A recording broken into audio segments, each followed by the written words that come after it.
Okay, magandang gabi po sa ating lahat at ito, panibagong reaction video sa mga latest na pangyayari especially dito sa mga ICC judge, no, na unti-unti nang nakarma itong mga judges ng ICC. Yung mga nag-decide na ibabasura yung interim release ni former President Duterte ay unti-unti nang nakakarma.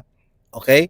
Kasi po, galit na si President Donald Trump sa kanila. O ayan, 'di ba? Tama lagi yung sinasabi ni former President Duterte, ni Vice President Sara Duterte na ang gaba dili magsaba.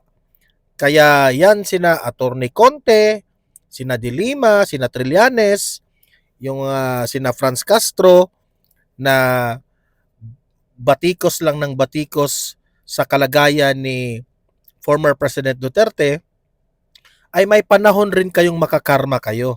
Okay? O, yan ang pag-uusapan natin ha, mamaya. At heto pa, si Senator Robin Padilla nag-react na patungkol dito. Pati si Senator Robin ay naniniwala na may kinalaman itong nangyari ngayon ng ICC sa Panginoon. Kasi ang sabi ni Robin Padilla, ilang taong bayan ang nagdasal para kay former President Duterte para lang maibalik si Duterte dito sa Pilipinas. Tapos binaboy nyo sa mga desisyon nyo dyan sa ICC. Okay? So, Panginoon na ang gumawa ng paraan.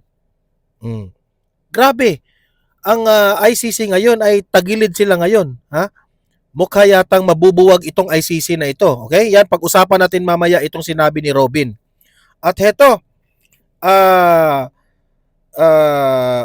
mag-react rin tayo dito sa short video clip lang naman ito, no, ng PNP na nagtatanong tayo dito, bakit ninyo pinalitan ang bag na binigyan niyo na ng pera, parang pera yung binigay, ipinasok nila sa bag, no, na akala parang reward, tapos pinalitan pala yung bag. O, sapol sa video. Maya, papag-usapan natin yan ha, anong nangyari dyan. At last but not the least, ay si Attorney Topacio ay nagsalita na rin patungkol dito kay Vice President Inday Sara Duterte. Ha? Ito ang issue patungkol po dito sa lumulutang na self-proclaimed bagman. Kasi ayon kay Attorney Topacio, marami pong nakakatawa sa affidavit na ginawa nitong self-proclaimed bagman na ito. Okay, marami pong mga inconsistency. So ibig sabihin, itong bagman na ito, halatang halata at naniniwala itong si Atty. Topacio na ito ay scripted na naman. Okay? So yun po ang ating topic ngayon. Paki-like at saka paki-share itong video na ito para kakalat ito sa taong bayan. And sa mga first time lang dito sa aking channel, sa Donmar TV, mag-subscribe na po kayo, no? Libre lang ang mag-subscribe sa YouTube. Walang bayad 'yan. Pindutin nyo lang ang subscribe button. Updated na kayo sa ating mga trending na balita. Okay? So, ayan, nakasubscribe na ba lahat? Unahin muna natin itong patungkol po dito sa mga ICC judge, no? Na unti-unti na silang nakakarma. Una, ito yung pumutok na balita kanina ha. Anak ng ICC judge, kung maalala ninyo, yung yung nagbasa ng judgment ni former President Duterte sa kanyang binasurang interim release. Okay? Itong babae na ito na si Judge Luz del Carmen Ibanez Carranza. Ang taas ng pangalan ng judge na ito ano bang nangyari sa kanya? Anak ng ICC judge, itong si Judge Luz del Carmen, ay ito yung nagbasura sa interim release ni FPRRD ay damay sa sanction ng US visa kansila. Ito yung sinabi niya ha, nakatanggap ang anak ko ng email na kansilado na ang kanyang US visa. Itong judge na ito, nadamay pa ang kanyang anak. Ang US visa kansilado. Meaning to say, ito ang palatandaan na galit na sa inyo ang Amerika, ang ICC. Ito yung paraan ha na kayo ay hindi po makaapak ng lugar ng United States of America. Sa mga kalokohan ninyo dyan sa ICC, yan ang napala ninyo. Galit na si Donald Trump sa inyo. I have a daughter who served in a senior professional role and they sent her an email saying that they had canceled her US visa without any explanation. Sa tingin ko, I think, duda ako rito ha, bakit walang explanation? Kasi, baka, duda lang ako. It deals with the national security of the United States. Na hindi dapat, ano yan. Buti nga yan, kinansila lang, di ba?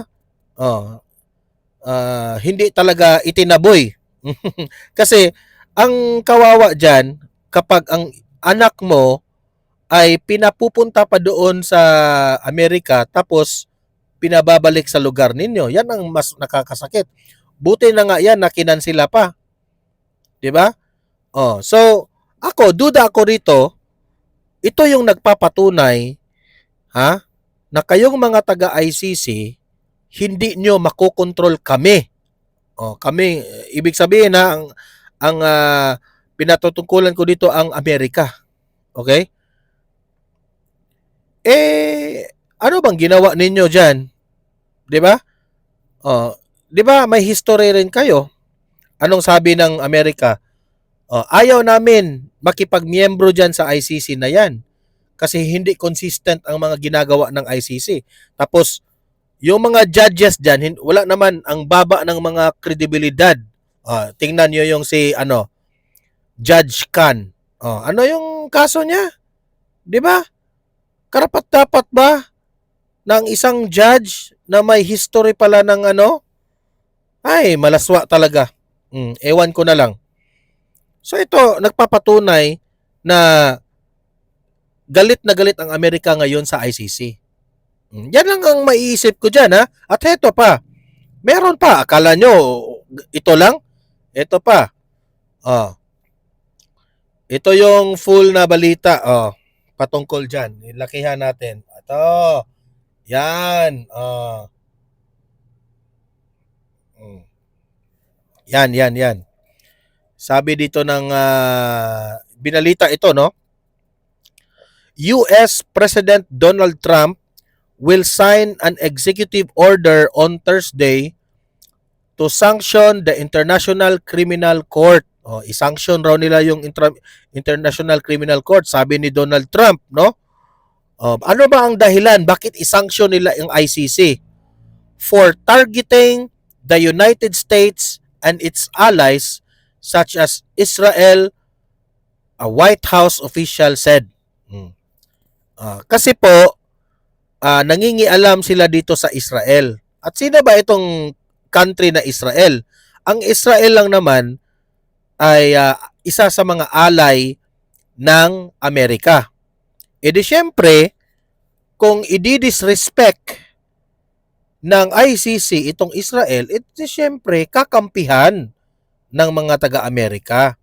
At duda nga ako rito one of these days, itong si Donald Trump, magagalit rin ito sa kung anong gagawin nila dito kay former President Duterte. Kasi itong, para sa akin yung ICC, parang lumalaki ang kanilang ulo lumalaki ang kanilang ulo na sa tingin nila, they are already untouchable. Akala siguro nila, makokontrol nila lahat. Look at what happened now. Anong nangyari sa Russia? Di ba? Nakatikim rin kayo ng kamao ng Russia. Ngayon naman, nakatikim rin kayo ng kamao ni Donald Trump dyan sa Amerika. That means to say na hindi nyo makokontrol. Ayan, ICC prosecutor, makukulong. 10 to 15 years yata yung nabasa ko. Oh, kasi wala kayong karapatan. Itong si Khan. Ito pa, Trump to impose sanctions in International Criminal Court. ICC, ito binalita naman ito ng GMA Network ICC's Khan disqualified from Duterte case. Alam naman natin yan, di ba? Una na, yung legal team, yung legal counsel ni former President Duterte, pinadi-disqualify itong si Khan, itong si Judge Khan. Kasi alam ng mga legal team ni former President Duterte na bias na ito. Okay? Ito yung sobrang maingay noong panahon sa war on drugs ni former President Duterte. Di ba? Na ginajudge na kaagad si Duterte na masama. At hindi man lang pinakinggan si former President Duterte kung ano ang layunin ni Duterte sa bansang ito. Ginawa ni Duterte yung war on drugs para sa ikabubuti ng safety ng mamamayang Pilipino. Sarado yung isip mo, Judge Khan. Ayan. Palinis-linis ka pa meron ka pa palang kaso, 'di ba? International Criminal Court appeals judges have disqualified Chief Prosecutor Karim Khan from the case against former President Rodrigo Roa Duterte according to the copy of the decision seen by Reuters. Ayan. Venezuela to withdraw from ICC amid human rights investigation. I-withdraw na naman ang taga-Venezuela. So, unti-unti na talagang wala ng kredibilidad ang ICC. Okay? Tapos sa Russia, kakasuhan lahat yung mga judges na nag-serve ng warrant of arrest kay Putin. Sino-sino yung mga judges na yon na sinerbihan ng warrant of arrest si Putin? Malalagot rin at pwede silang makulong. Tingnan nyo. Kasi kayong mga taga-ICC, wala kayong ginagawa kundi nakikialam lang sa problema ng mga bansa. Problema ng Russia, pinakialaman ninyo. Problema ng Pilipinas, pinakailaman ninyo. Ang hirap sa inyo mga taga-ICC, kayo, nakikialam kasi kayo sa away politika na hindi sana kayo nangingialam. Yan ang hirap sa atin Kaya kayo ngayon, wala nang bansa na gustong makipagmiyembro sa inyo. Heto ngayon, nagsalita na itong si Robin Padilla. Sabi ni Robin Padilla, nakakatakot kapag ang nag-iisang Diyos na ang gumaganti sa mapagmataas. Alam nyo no, tama itong sinabi ni Robin Padilla na ang Panginoon po, no, may paraan yan. Kaya lagi kong sinasabi dito sa Donmar TV na tayo bilang isang Pilipino, ingatan po natin ang ating sarili na hindi po tayo mang-api ng kapwa Pilipino. Hindi po tayo yung tipong tatapakan lang natin ang isang tao kasi wala siyang kakayahan, pobre siya, hindi siya mayaman, tapos ikaw mayaman ka. Hindi yan pwede. Ika nga, God is watching us every minute, every hour, every second. Meron pong Panginoon. Anong ibig kong sabihin? Ang ginagawa nila kay former President Duterte, ito mga judges ng ICC, alam ninyo na matanda na si Duterte. Alam ninyong may sakit yung mama. Alam ninyong hirap na nga lumakad. Alam nyo lahat ang kanyang status ng kanyang health, ang kanyang kalusugan. Pero binabaliwala ninyo dahil sa pamumulitika ninyo mga taga-ICC kayo. Dahil bias kayo at kumakampi kayo sa kalaban ni Duterte. Obvious naman eh. Kahit hindi niyo sabihin, halatang halata yung status ni Duterte na hirap na yung tao, pero hindi nyo ginagrant yung interim release ng tao na may karapatan sanang mag-grant yung interim release. Kung ano-anong mga paliwanag ninyo na tatakas yan si Duterte. Paano tatakas yan? Kitang-kita nyo nga, di na nga makalakad. Di ba? Ano ginawa nyo? Binasura nyo pa rin ang interim release. Bakit ko nasabi God is watching us? Ayan, nakarma kayo ngayon. 'Di ba? Para alam kayong mga ICC judges, sasabihin ko sa inyo, para-paraan lang 'yan ang Panginoon. Kapag Panginoon na ang sasabihin ng Panginoon na hindi to mali na tong ginagawa ninyo, gagawa talaga ng paraan ng Panginoon na kung ano yung ginawa nyo sa kapwa-tao, yun ang balik sa inyo. I hate to say this, but nakarma kayo. Kasi po ang Panginoon, no, binigyan tayo ng life, buhay dito sa mundong ito para i-enjoy natin at hindi tayo mang-aabuso sa kapwa natin tao. Okay? Kung hindi po kaya ng ating batas dito sa mundo, kung naging bias man ang isang tao, humans, na wala na sa tamang pag-iisip, ang Panginoon, meron yan. Whether you like it or not, kung kahit sabihin mo pang imposible, ang imposible ay magiging posible basta Panginoon na po. Amen? Amen. Diba? Kaya nasabi ni Robin Padilla na nakakatakot kapag ang Diyos na ang gaganti sa mapagmataas.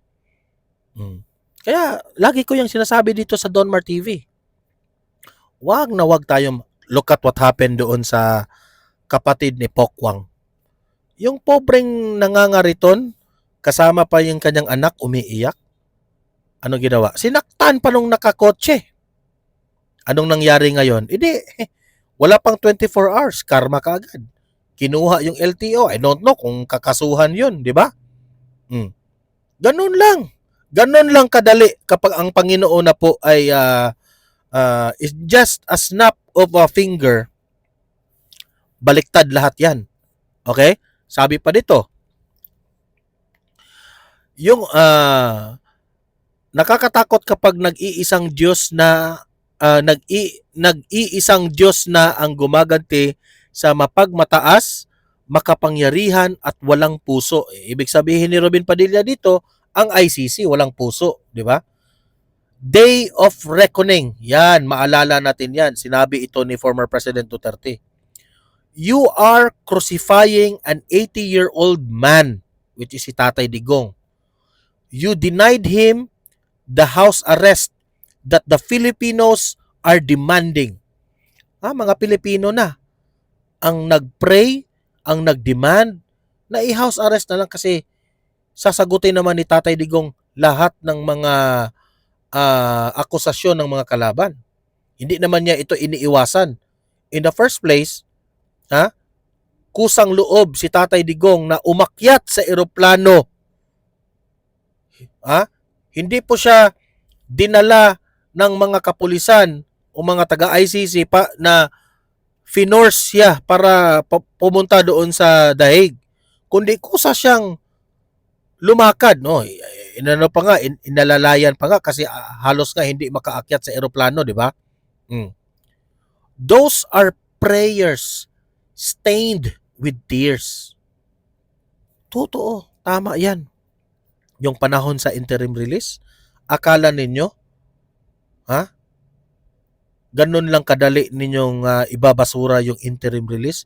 Hindi nyo ba naisip na ang daming taong bayan na nagdasal para kay Tatay Digong at umiyak pa? Tumutulo yung luha. Hindi yan hindi yan biro kapag tutulo na yung luha. Meron pong taong mga nasasaktan kay Tatay Digong.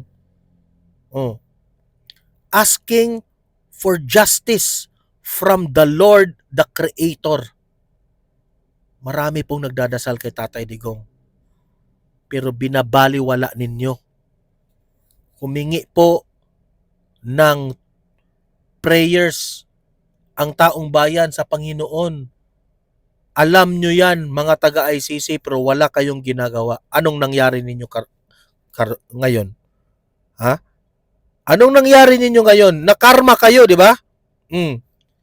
Judges and prosecutors at the International Criminal Court o itong tinatawag na ICC have been cut off by banks, credit card companies, and technical giants like Amazon. Tingnan nyo, paano sila pinaparusahan ngayon itong mga ICC judges na ito? Ang kanilang mga bangko at ang kanilang mga credit card. Di ba? Pinuputol na ngayon. Deserve nyo yan. Yan. Deserve nyo itong Amazon, pati pinutol rin.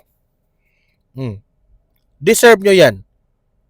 Kasi, babalik sa inyo yung ginagawa nyo kay Tatay Digong. Ginawa nyo kay Putin. Ginawa nyo sa Amerika. Babalik lahat yan. Di ba? So, hindi pa yan. Akala nyo, yun lang? One of these days, meron pang mangyari sa inyo, mga taga-ICC kayo. Sige lang kayo. As what VP Sara said, ang gaba dili magsaba. Ngayon, yung the time na ang ICC ay nag-decide, nakapag-desisyon ang ICC na ibasura ang interim release ni Tatay Digong, ang daming natutuwa dito sa bansang Pilipinas, di ba? Nag-celebrate pa yung mga bangag, sina Conte, sino pa, sina Tinio, yung mga aklaan, nag-celebrate. Ito lang yung masasabi ko sa inyo. Hintay-hintay rin kayo hintay-hintay rin kayo. Kasi ang gaba dili magsaba. One of these days kayo na rin ang kayo na rin ang magabaan. I don't want that will happen to you. Pero kapag Panginoon na ang gagawa ng paraan para sa inyo, good luck. Yun ang masasabi ko sa inyo. Ikaw Conte, good luck. Ikaw Trillanes, good luck. I hope God is watching us. I hope hindi kayo paparusahan ng Panginoon. Yun lang ang masasabi ko. Heto, trending na trending ito ngayon sa social media. Itong sa nakikita ko dito, parang binigyan niya ng reward. Okay? Pinasok sa bag. Tapos, nung pinasok na yung pera sa bag, yung bag na kung saan pinasok yung pera, pinalitan.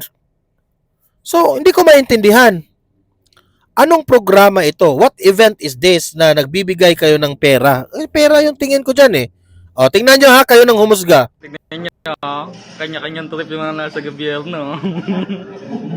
Lalakas sa mga tama, puta ka na. Tamang tao pa mga bugo ko. Kanya-kanyang trip no? Dadali na sana yung ng mama, pinigilan siya at pinalitan yung bag na may pera. Kasumatawa, puta ka. Hindi ko maintindihan. Ang PNP ngayon, pakipaliwanag po kasi marami po sa mamamayang Pilipino, mga kababayan natin, ay naguguluhan po dito sa ginagawa ninyo. Ano ba ito? Reward ba ito? Pakitang tao lang. Ipapakita nyo na nag-reward kayo pagkatapos papalitan lang pala ng bag. Anong nandun sa laman ng bag? Ipaliwanag nyo I don't want to judge this one, pero the way I look at it, parang may mali eh. Ano ito? For the video sake? Marami tayong tanong dito eh. Ganito na ba ang bagong Pilipinas ni Bongbong Marcos? Kaya tuloy nasisira ang credibility ng mga PNP. Kasi meron kayong mga ganitong ginagawa. Ay nako. The only solution to our problem, patalsikin na yan si BBM. Kasi nung panahon po ni former President Duterte, sobrang taas po ng moral ng PNP. Ngayon, ganito na. Matino pa naman ngayon ang PNP natin, di ba? Oh. Kaya ang PNP natin ngayon, no, paki-check lang po anong nangyari po dito. Ipaliwanag nyo yan ngayon sa taong bayan. Bakit pagkatapos ng binigyan ng ganyan kalaking pera, pinalitan? O, tingnan nyo. Kanya-kanyang trip yung mga nasa gobyerno. Lalakas sa mga tama, puta ka na. Tamang tao pa ang mga bugok ko. Ano? Kanya-kanyang trip no? Lalakas sa Wala na. Puta ka. Di ba? Wala na. Pagkatapos ng binigay yun, ano pala? For the video lang pala. I-explain nyo yan ngayon. Kawawa talaga yung bansa natin kapag si Bongbong Marcos yung presidente. Maraming mga ganitong mga nangyayari. Ay nako. Ano kayang sasabihin ni BBM dyan? Tapos ang daming trolls. Yan ang yung nakikita ko sa social media. Ang daming trolls, paid trolls. At halata naman na itong mga trolls na ito ay paid by the administration, no? Di man direkta, wala man tayong ebidensya, pero yan ang analysis ko. This is paid by the government. Why? Every time na merong issue, magtataka ka, bakit ang daming kakampi itong si BBM? Pero kung titingnan nyo yung mga account, wala namang mga mukha. Mga dummy account. Yung mga post na galit kay BBM, kung titingnan nyo, totoong tao. Ano nyo yan? Tingnan nyo yung page ni BBM o page ni Liza Marcos. Nung una nga, nagtataka ako bakit mga Indiano nagko-comment. Di ba? Ang daming troll ngayon. Kasi, duda ako dyan, sira na kasi yung reputasyon. Yung trust rating ni BBM sobrang bagsak. Ayaw na, isinusuka na ng mga Pilipino. Tingnan nyo, itry nyo i-check basta merong balita patungkol kay BBM sa GMA, sa ABS-CBN, sa News 5, lahat doon galit kay BBM. Lahat doon may galit talaga ni BBM. Na step down, ganun. Grabe. I'm not, hindi ako nagpapahype. Tingnan nyo mismo, kayo mismong humusga. Puntahan nyo. Kayo mismong magbasa doon sa mga comments. Basta merong mga Bongbong Marcos na mga balita, tingnan nyo sa comment section. Matatawa ka na lang kung gaano kagalit yung taong bayan. Eto, panoorin rin natin itong si Attorney Topacio patungkol po dito sa mga kalaban ni VP Sara. Alam na natin. Script na naman ito ng gobyerno eh. Duda lang nako nagdududa ako na mga script na naman ito ng mga Marcos admin na meron bagman raw si VP Sara. Tapos papatulan, ipapasa ito kay Ombudsman Rimulya, tapos ano kayang plano nila? Ikukulong ninyo si VP Sara? Parang ganoon, di ba? Ngayon, nag-react itong si Attorney Topacio. Tumpak na tumpak itong explanation ni Topacio. Pakinggan nyo lahat. Ang daming kengkoy po doon eh. Unang-una yung sinasabi nilang 1 bilyon na nakalagay sa isang van. Physically impossible po yun eh. Ewan ko yung mga iba na pamilyar kung gaano karami yung 1 milyong piso na nakabundle, i-multiply nyo yun by 1,000 because 1 billion is 1,000 million. Tignan nyo kung kakasya sa isang van yun. Number two, sinasabi niya nitong affidavit na yun daw pera ay ginagamit. Gagamitin daw, nagpa-fundraising para sa pagtakbo ni Sara Duterte sa pagkapangulo. Noong 2022. Alam nyo, wala pong balak si Sara Duterte. I know that for a fact na tumakbo. Biglaan lang po yan. Hindi po kailangan mag-raise ng funds kung ikaw ay wala namang balak tumakbo ng Pangulo na sinasabi sa affidavit na Madriaga. Number three, hindi po kailangan ni Sara Duterte ng pera kung tatakbo siya. Incumbent at the time ang kanyang ama. She has equity. Actually, my point si Topacio, hindi po kailangan ni VP Sara ng pera at that time. Kasi po, kahit ayaw niyang tumakbong presidente or vice president, ang taong bayan ang isinisigaw, VP Sara, VP Sara, VP Sara, VP Sara. Bakit kailangan pa niya ng pera? 'Di ba? Yan, i-analyze niyo. Diyan pa lang na argument, wala na, 'di ba? Oh. Ito si VP Sara, kahit matulog pa ito ng matulog ngayong 2028, mananalo 'yan. Oh. Hindi na kailangan ng pera 'yan. The incumbent, mabilis na makakuha ng pondo si Sara.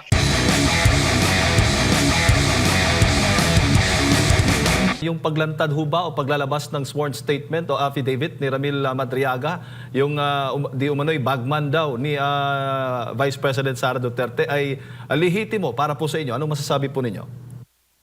Alam nyo, lehitimo po yan kung sa lehitimo. Ngunit, makikita po natin dyan ang double standard ng gobyerno. Kita nyo po ganito po yan. Isang tao, itong si Madriaga. Uncorroborated yung kanilang statement, ngunit ginagawa pong basihan para sa investigasyon. Mag-imbestiga ka, fine. Walang problema. Okay? Ombudsman. Kahit nga anonymous, pwede sa ombudsman. Ngunit, yun pong mga testimonya na corroborated, ibig sabihin, hindi lang isang tao nagsasabi. Katulad nung kay Martin Romualdez. Una, sinabi ng mga diskaya na sinabi sa kanila ni Saldico na yung pera ay kay Romualdez. Okay, uncorroborated yun. Walang nagsasabi kung totoo yun o hindi. Ngunit, lumabas si Gutesa. May sworn statement din na nagsasabing nag-deliver siya ng mali-malitang pera sa bahay ni Speaker Romualdez. So, corroborated na yung statement under oath sa Senado ng mga diskaya. Then, yung binabanggit na nagsabing ang pera ay para kay Speaker Romualdez, yung si Saldico. Lumabas din na bagamat hindi ito sinumpaang salaysay pa rin. Identified ang tao at nagbibigay ng detalye na talagang may pera na hindi lamang para sa speaker, kundi para sa Pangulo ng Pilipinas. Yung nakaupo ngayon, si Ginoong Marcos, bakit ito? Corroborated, hindi iniimbestigahan. Bakit pag si VP Sara ang inaakusahan, mabilis ang investigasyon, maingay ang gobyerno? Opo, considering din na nakakulong po itong si Ramil Madriaga, attorney, yung credibilidad po niya. Anong masasabi po ninyo? Opo, at alam niyo po, hindi lamang yan. Kita nyo, nagwi-witness tampering na itong mga tao sa gobyerno. Dinalaw na siya ni ngayon ay Congresswoman Laila De Lima. Alam nyo, hindi ko maintindihan dito kay Laila De Lima kung bakit napakahilig sa mga bilanggo Eto dati may Jonel, ngayon naman Ramil naman. Ramil. Opo, yung huli na lang, attorney, bukod dyan kay Ramil Madriaga kasi may mga plunder complaint pang inihain dyan po sa ombudsman laban kay VP Sara Duterte. Ano naman po yung masasabi po ninyo doon sa mga grupong nagsampa na yan?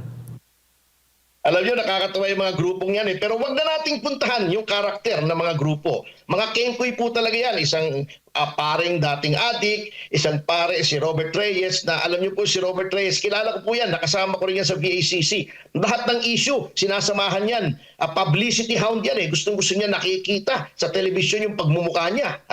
Anyway, wag na tayong pumunta sa karakter, sa allegation na lang. Ang daming kengkoy po doon Unang-una yung sinasabi nilang 1 bilyon na nakalagay sa isang van.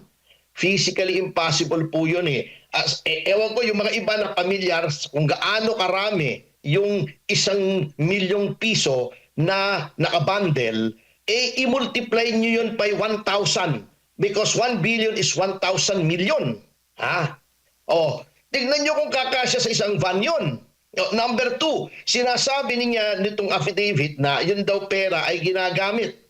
Gagamitin daw, nagpa-fundraising para sa pagtakbo ni Sara Duterte sa pagkapangulo. Ha? Noong 2022. Alam nyo, wala pong balak si Sara Duterte. I know that for a fact na tumakbo. Biglaan lang po yan. Hindi po kailangan mag-raise ng funds kung ikaw ay wala namang balak tumakbo ng Pangulo na sinasabi sa affidavit na Madriaga. Number 3, hindi po kailangan ni Sara Duterte ng pera kung tatakbo siya. Incumbent at the time ang kanyang ama. She has equity of the incumbent. Mabilis na makakuha ng pondo si Sara. Number 4, yung sinasabing si Man Scarpio mismo, yung mag-asawa,